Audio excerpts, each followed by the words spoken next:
할렐루야. 오랜만입니다. 저는 여러분의 기도와 염려 덕분에 브라질 아마존 선교를 무사히 마치고 귀국을 했습니다. 오랜만에 또 여러분을 이렇게 배우니까 더욱 반갑습니다. 브라질 선교는 참 의미가 있는 선교였다고 생각합니다. 남미 브라질은 아무래도 후진국이기 때문에 코로나로 초토화가 되어 있었습니다. 그러다 보니까 그런 열악한 환경 가운데서 선교하는 선교사님들이 특히 어려움에 처해 있는 모습을 보았습니다. 어떤 분은 코로나로 생명을 잃은 분도 계시고 또 죽어서 영안실까지 갔다가 기적적으로 살아나신 그런 선교사님도 계셨습니다. 그리고 조국교회도 어렵다 보니까 선교비가 끊겨서 먹을 것 때문에 걱정하는 그런 선교사님들도 계셨습니다. 그런 어려운 환경 가운데 불안해하는 선교사님들 가장 먼저 우리가 찾아뵙고 그들에게 격려와 위로를 했습니다. 우리 총회에서 파송한 GMS 선교사가 32명이 있는데 그분들을 다 초청해서 고급 식사를 대접하고 준비해간 한국 라면 40개들이 한 박스씩 이렇게 전부 다 드렸습니다. 그리고 마스크를 100장씩 이렇게 준비해 가서 드렸고 김 한 토씩 이렇게 전달을 했습니다. 그리고 또 어려움이 있는 사람들 그 모든 선교사 전원에게 현금으로 100불씩 그들에게 또 이렇게 제공을 하면서 그들을 위로했습니다. 그들은 그 어려운 상황에 이와 같이 찾아와서 자기들을 위로해 준 것에 대해서 큰 힘과 위로가 되었다고 아주 고맙게 생각하는 모습을 보았습니다. 그리고 브라질 장로교 총회, 그러니까 가장 그 대표적인 그런 교회 상파울로 중앙 장로교의 초청을 받아서 그곳에 가서 그 현지 목회자들과 모든 성도들을 대상으로 해서 다음 세대 사역의 중요성에 대해서 우리 꽃동산 교회 사역을 영상으로 소개하면서 세미나를 실시해서 또 많은 사람들에게 감동과 도전을 주었습니다. 그 다음에 이제 마나우스로 넘어가서 이제 본격적으로 아마존 온주민 선교를 시작하게 됩니다. 배를 타고 1박 2일 동안 들어가서 온주민들을 상대로 해서 또 그곳에서 쌀과 생필품, 학용품 등을 푸짐하게 준비해서 그들을 전달하고 2박 3일 동안 그 오지에서 복음을 전하고 이렇게 돌아오게 되었습니다. 그동안 아프리카, 동남아 많은 지역에 제가 선교 여행을 다녀봤지만 이번 남미 브라질 선교가 그 중에 가장 보람 있는 선교가 아니었는가 하는 그런 생각을 갖습니다. 아무튼 이 모든 일에 있어서 우리 꽃동산 교회 성도님들의 기도와 또 후원 덕분에 이렇게 성공적으로 사역을 감당하고 올 수가 있었습니다. 대단히 그 은혜에 대해서 감사의 말씀을 드립니다. 와서 보니까 완전히 20대 대통령 선거로 많이 달아올라 있는 모습을 보게 됩니다. 그래서 2022년도에 펼쳐진 제20대 대통령 선거는 유례를 찾아보기 힘들 만큼 초접전 박빙 승부로 어느 때보다 치열했음을 알 수가 있습니다. 그러다 보니까 이념 논쟁과 진영 싸움으로 갈등과 분열의 깊은 상처를 백성들이 지금 안고 있습니다. 그런데 사실은 한 나라의 대통령을 세우는데 내가 열심히 운동한다고 해서 되는 것이 아닙니다. 한 역사의 주관자는 하나님이시기 때문에 한 나라의 지도자는 하나님께서 세워주신 겁니다. 잠언 16장 33절에 보면 제비는 사람이 뽑지만 그 결과를 결정짓는 분은 하나님이라고 말씀했습니다. 또 로마서 13장 1절 말씀에 보니까 모든 권세는 다 하나님께서 정하신 바라. 권세는 하나님께 있다는 것입니다. 그러니까 결국 한 나라의 대통령은 하나님께서 세워주시는 것입니다. 여러분들이 열심히 운동해서 당선된 것이 아니라 하나님께서 세워주셨기 때문에 오늘의 대통령이 탄생되었습니다. 그러므로 내가 지지하는 후보가 당선되지 않았다고 실망하지 마시고, 또 내가 지지하는 후보가 당선되었다고 우리는 자만해서도 안 됩니다. 우리가 지금 해야 될 일은 당선되었 그 지도자를 위해서 우리가 기도해야 됩니다.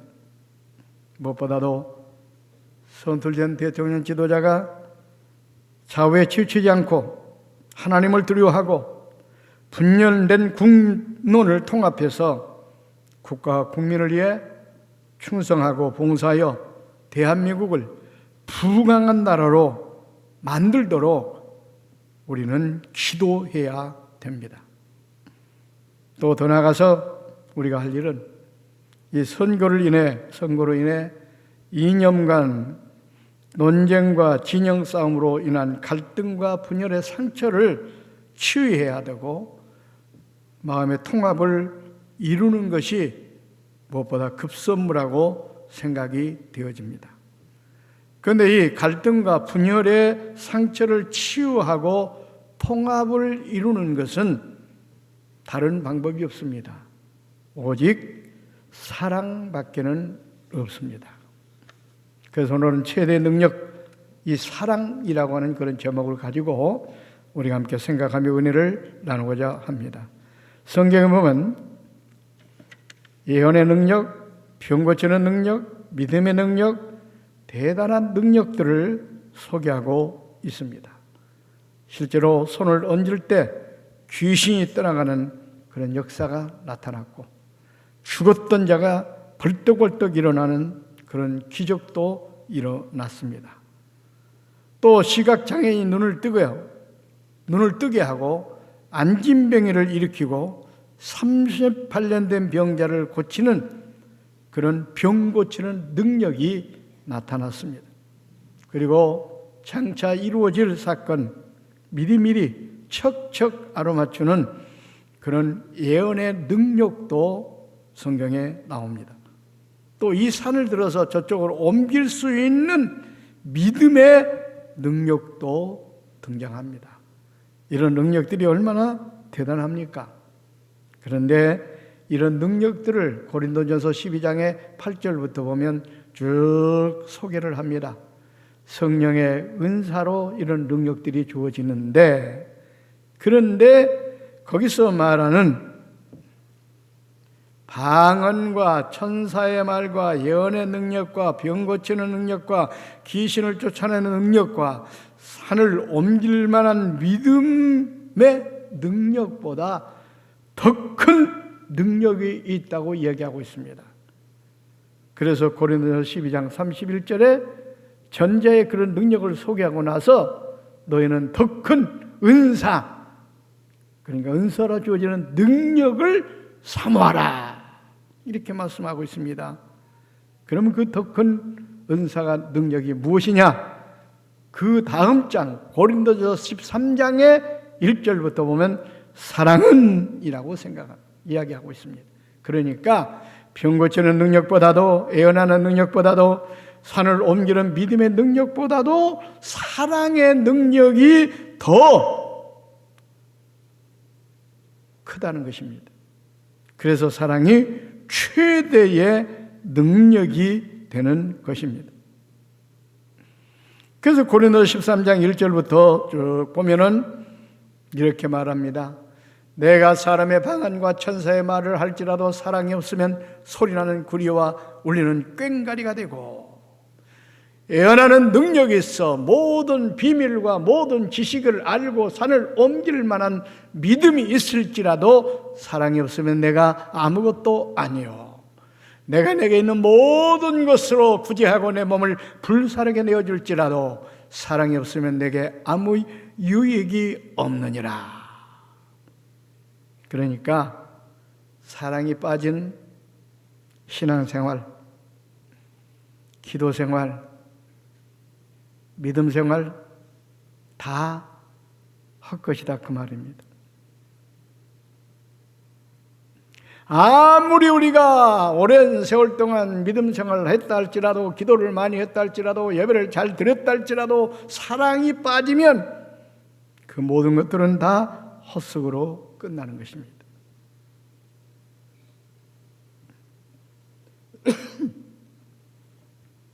다시 말하면 하나님께 드리는 예배나 기도나 봉사나 헌신이나 충성이나 이 모든 것은 사랑으로 해야 능력이 나타나고 사랑으로 해야 하나님께서 받으신다는 것입니다. 그래서 사랑이 최대의 능력이라고 성경은 말씀하고 있는 것입니다.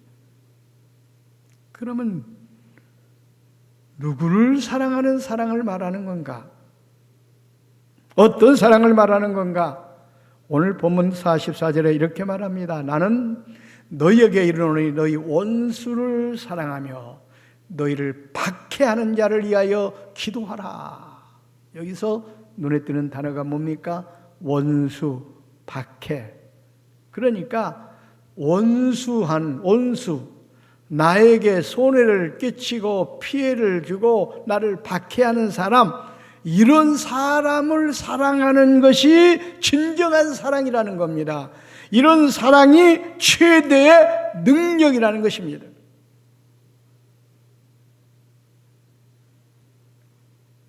그렇습니다.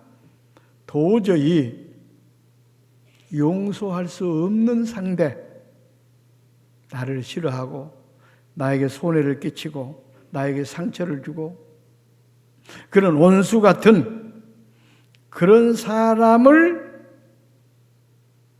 용서하고 이해하고 사랑하는 것, 이것이 성경에서 말하는 진정한 사랑이요 바로 최대의 능력이라고 이야기하는 것입니다. 우리가 잘 아는 손양원 목사님은 자기의 두 아들을 총으로 쏴 죽인 원수를 용서합니다. 그리고 양 아들로 삼았습니다. 이게 진정한 사랑입니다. 이 사랑을 지금 성경은 이야기하고 있는 겁니다. 이 사랑이 바로 그 어떤 믿음의 능력보다도, 예언의 능력보다도, 병 고치는 능력보다도 최대의 능력이라고 이야기할 수가 있습니다. 그러므로 우리는 무엇보다도 나에게 손해를 끼친다 할지라도, 나에게 해를 입힌다 할지라도 그런 사람들까지도 사랑하는 그런 참사랑을 소유하는 교회 또 성도가 되어야 됩니다. 나에게 잘해주는 사람을 사랑하는 것은 나 할 수가 있습니다. 그래서 46절로 47절에 이렇게 말합니다. 너희가 사랑하는 자를 사랑하면 무슨 사용이 있겠느냐? 세리도 이 같은 사랑은 다 한다. 너희 형제에게만 무난하면, 너희 형제만 사랑하면 그 말입니다. 남보다 더하는 것이 무엇이겠느냐? 이방인들도 이 같은 사랑은 다 한다.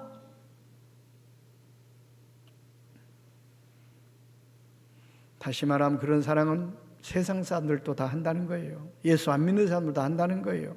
그러나 적어도 예수 믿는 사람은 나에게 잘해주는 사람, 나에게 친한 사람, 나의 형제들만 사랑하는 것이 아니라 나에게 손해를 끼치는 사람, 나를 좋아하지 않는 사람, 나에게 해를 끼친 원수와 같은 사람을 사랑하는 것, 이것이 진정한 사랑이요. 바로 이 사랑이 바로 놀라운 능력이 있다고 이야기하고 있는 것입니다. 그러므로 이번 대선을 통해서 우리는 정치적으로, 이념적으로 나와 틀렸던 상대들, 그런 사람들을 이해하고 용서하고 사랑해야 됩니다.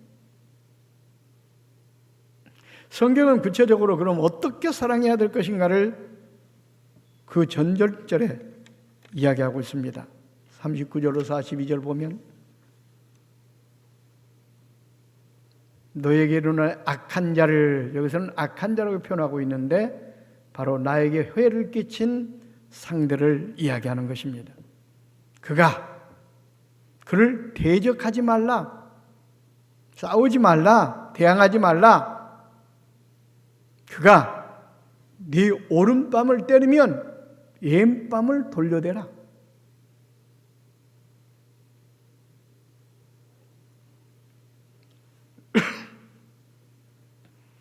또 너를 고발하고 속옷을 빼앗거든 겉옷까지 벗어주어라. 또 오리를 끌고 가거든 심리까지 동행해줘라.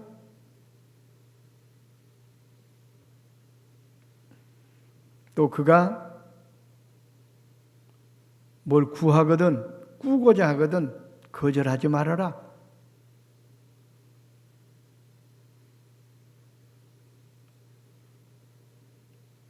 한마디로 이 말을 요약하면 진정한 사랑은 이런 온수 같은 사람을 이해하고 용서하고 품어주는 것이다, 그 말입니다. 그러므로 나와 생각이 다른 사람들, 취미가 다른 사람들, 이념이 다른 사람들, 또 내가 지지했던 후보가 달랐던 사람들 가운데도 갈등 가운데 있는 사람들도 이해하고 용서하고 품어주는 것이 진짜 사랑이라는 겁니다. 이런 사랑이 바로 병 고치는 능력보다도 최대 능력이라고 성경은 말씀하고 있습니다. 이런 사랑을 실천하는 교회와 우리 성도들이 되시기를 주의 이름으로 축원을 드립니다. 그러므로 최대 능력은 사랑이고, 이 사랑은 구체적으로 말하면 이해하는 것입니다. 도저히 이해할 수 없는 사람, 또 도저히 이해할 수 없는 것을 이해해 주는 것. 마태복음 26장 36절에 보면 예수님께서 겟세마네 동산에 베드로와 야고보, 요한을 데리고 올라가서 기도하는 장면이 나옵니다. 십자가를 지시기 전날 저녁에 예수님께서는 베드로, 야고보, 요한을 데리고 기도하신 겁니다. 땀방울이 빗방울이 되도록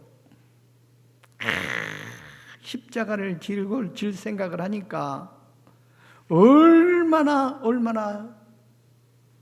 불안하고 힘들었겠습니까? 그래서 정말로 땀방울이 핏방울이 되도록 간절하게 기도한 겁니다. 그런데 문제는 뭐냐? 함께 기도하기 위해서 같이 데려갔던 그 제자들은 계속 쿨쿨 잠만 잡니다. 깨워놓고 나면 또 자고, 깨워놓고 나면 또 자고, 3번씩이나. 아니, 자기 스승은 내일 십자가에 못 박혀서 고난을 당하며 죽는 그런 긴장감이 도는 그 전날 밤에 잠만 자고 있었으니 그 스승의 입장에서 어떻겠습니까? 도저히 이해가 안 갔을 겁니다. 저런 나쁜 놈들이 어딨나? 그동안 내가 너희들을 위해서 그렇게 헌신했는데, 아니 내가 십자가를 놓고 이렇게 땀방울이 핏방울을 기도하는데 잠만 자고 있다고 화를 낼 만합니다. 그런데 주님께서는 그들을 향해서 이렇게 말했습니다. 마음은 온이로되 육신이 약하도다. 그들을 이해했어요. 이게 성경에서 말하는 참 사랑입니다. 이런 사랑을 실천하라는 거예요. 그래서 사랑은 뭐냐? 이해하는 겁니다. 상대를 이해하는 겁니다. 내 생각이 다르고 나와 판단이 다르고 나와 철학이 다르고 나와 사상이 다르다 할지라도 그것까지도 용납하고 이해해 주는 것, 이것이 사랑이라고 성경은 이야기하는 것입니다. 이런 사랑이 바로 그런 놀라운 능력을 가지고 있습니다. 그러므로 우리 꽃동산 교회와 우리 모든 성도들은 이런 사랑을 실천해야 되겠습니다. 나와 생각이 다른 사람들, 또 나와 판단이 다른 사람들, 이런 사람들까지 이해해주고 또 이들을 감싸주고 품어줄 수 있는 그런 이해를 실천하는 그런 사랑의 성도들, 사도들이 되시기를 주의 이름으로 축원을 드립니다. 그 다음에 또 제대니의 사랑은 뭐냐? 용서하는 겁니다. 호세아서 1장에 보면요, 바람난 여자 고멜에 관한 얘기가 나옵니다. 고멜이라는 여자는 호세아 선지자의 아내였습니다. 그런데 호세아와 결혼해가지고 이남 2녀를 낳았어요. 이남 1녀를 낳은 어머니였습니다. 가정의 주부였습니다. 그런데 바람이 났어요. 그래가지고 가출을 합니다. 이게 용서할 수 있겠습니까? 도저히 용서할 수 없는 여인이었습니다. 그런데 호세아 선지자는 호세아서 3장에 보니까 은 15개와 보리 한 호멜을 반을 싸가지고 가가지고 이미 창녀촌에 팔려서 창녀가 된 그 아내를 그 값을 치르고 다시 찾아 데리고 집으로 옵니다. 어떻게 보면 이건 도저히 용서할 수 없는 아내입니다. 그런데 이렇게 도저히 용서할 수 없는 아내를 용서해 주는 이 사랑, 이게 참 사랑이요. 이런 사랑을 실천하라고 성경에는 말하고 있습니다. 용서받을 만한 사람을 용서해 주는 것은 이건 아무나 할 수가 있습니다.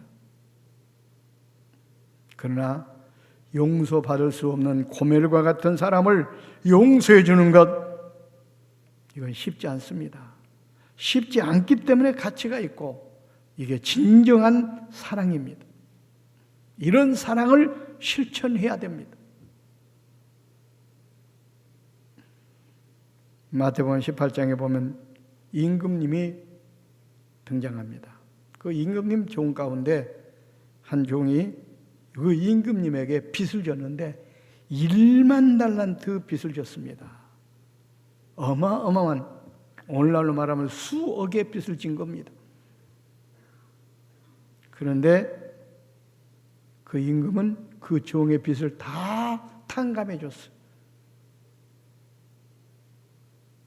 그런데 그 종은 탕감을 받고 나가서 자기한테 조그만 빚을 진 100데나리온, 오늘날로 말하면 몇 푼 안 되는 빚을 진 사람을 잡아가지고 때리고 옥에 쳐넣습니다. 임금이 이 소식을 들었습니다. 화가 났어. 여봐라, 그 종을 데리고 와서 저 옥에 쳐넣어라. 그리고 나서 이어지는 말씀이, 이런 말씀이 나옵니다. 형제를 용서하지 아니하면 너희들도 이와 같으리라. 여기 등장하는 임금님은 하나님입니다. 여기 등장하는 종들은 나와 여러분 이야기하고 있습니다. 그러니까 나와 여러분이 다른 사람을 용서하지 않고는 하나님께로부터도 우리는 용서받을 수 없다는 말씀입니다. 여러분, 하나님께 용서받지 못하면요, 우리는 지옥 갑니다. 구원도 못 받습니다. 얼마나 중요한 말씀인지 모릅니다. 여러분, 아무리 신앙생활을 몇십 년 동안 했다 할지라도, 아무리 훌륭한 직분을 받았다 할지라도, 아무리 기도를 많이 하고 아무리 헌금을 많이 드렸다 할지라도 이런 사랑을 실천하지 않는다면 그 신앙은 가짜 신앙입니다. 하나님께 용서받지 못할 신앙입니다.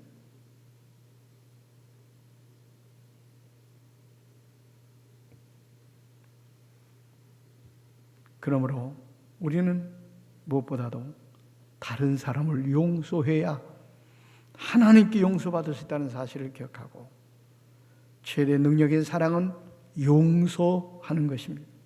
도저히 용서할 수 없는 사람도 우리는 허물을 덮어주고 감싸주고 이해하고 용서해야 됩니다.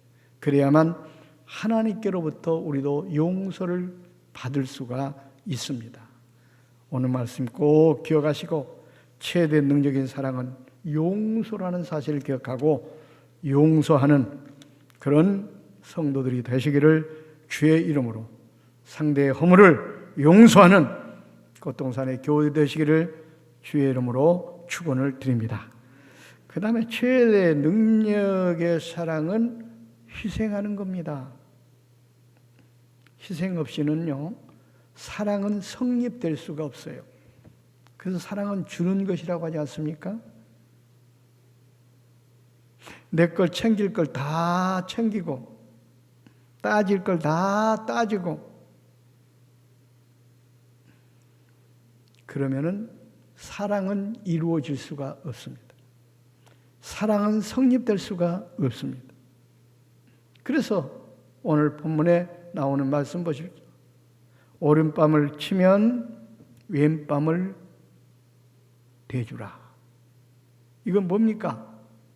희생입니다.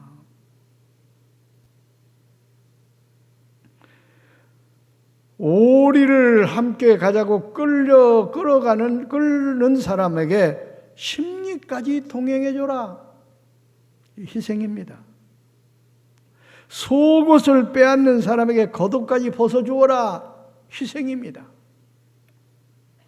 이런 남을 위해 희생하는 것, 이것이 진정한 사랑이라는 겁니다. 그런데 오늘 어떻습니까? 말로는 사랑한다 사랑한다 하면서도 불구하고 챙길 거 다 챙기고 따질 거 다 따지고 이직 차릴 걸 다 차리고 사랑한다고 합니다. 그것은 진정한 사랑이 아니고 가짜 사랑입니다. 그런데 그런 가짜 사랑은 하나님께 인정받지 못합니다. 진짜 사랑을 해야 하나님께 인정을 받고 하나님의 아들이 됩니다. 45절 말씀 보십시오.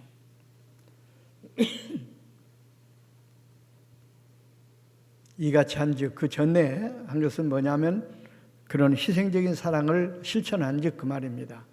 하늘에 계신 너희 아버지의 아들이 되리니. 그러니까 하늘에 계신 너희 아버지의 아들이 된다는 것은 뭐예요? 구원받은 하나님의 자녀가 되는 것입니다. 이 말을 거꾸로 말하면 뭡니까? 그런 사랑을 실천하지 않는 사람은 하나님의 아들이 될 수가 없다, 그 말이에요. 그러니까 여러분, 우리 신앙생활하는 것, 기도 열심히 하는 것 중요합니다. 열심히 충성 봉사하는 것 중요합니다. 그러나 이처럼 다른 사람을 위해서 희생하는 사랑이 없이 아무리 그런 것들을 다 한다 할지라도, 내가 챙길 것 다 챙기고 욕심처할 것 다 차리고 그렇게 한다 할지라도 그런 사랑은 참 사랑이 아니기 때문에 구원받을 수 없고 하나님의 아들이 될 수 없다는 그런 말씀입니다. 그렇습니다. 어떤 사람이 그래서 천국에 가봤더니 천국에는 보니까 따지기 좋아하는 사람, 자기 것만 챙기는 사람, 다른 사람을 위해서 조금도 양보하지 않고 희생하지 않는 사람, 이런 사람은 한 사람도 없더랍니다. 어떤 사람만 있느냐? 보니까 세상적인 시각으로 볼 때는 어리숙해 보이지만 그래도 다른 사람을 위해서 양보할 줄 알고 희생할 줄 알고 헌신할 줄 알고 이런 사랑을 실천하는 사람들만 천국에 꽉 차 있더라는 겁니다. 여러분, 아주 의미 있는 말씀이라고 생각합니다. 여러분, 신앙은요 말로 하는 게 아닙니다. 이런 희생적인 사랑으로 하는 겁니다. 예수님께서도 목숨까지 희생하셔서 그 놀라운 구원의 역사를 이루신 겁니다. 우리도 그 사랑을 본받아서 실천하는 교회, 성도가 되어야 됩니다. 결론을 맺겠습니다. 우리 기독교는 사랑의 종교입니다. 사랑이 빠지면 우리 기독교는 존재할 수가 없습니다. 그러므로 사랑으로 하지 않는 모든 것들은 다 헛수고입니다. 아무리 열심히 주의를 지키고 기도하고 전도하고 봉사하고 헌신하고 한다 할지라도 사랑으로 하지 않고 사랑이 빠지면 다 소용이 없습니다. 그 사랑이 뭐라고 그랬습니까? 사랑은 이해하는 것이라고 그랬습니다. 용서하는 것이라고 그랬습니다. 희생하는 것이라고 그랬습니다. 이 사랑, 참 사랑을 실천하셔서 하나님께 영광을 돌리고 또 하나님의 아들이 되는 축복을 받고 또 더 나아가서 이 어두운 세상을 밝히는 그런 등대들이 다 되시기를 주의 이름으로 축원을 드립니다. 기도하겠습니다. 하나님 감사합니다. 참 사랑, 최대 능력인 사랑을 소유하는 교회, 성도들이 될 수 있도록 축복해 주시옵소서. 예수님의 이름으로 기도하옵나이다. 아멘.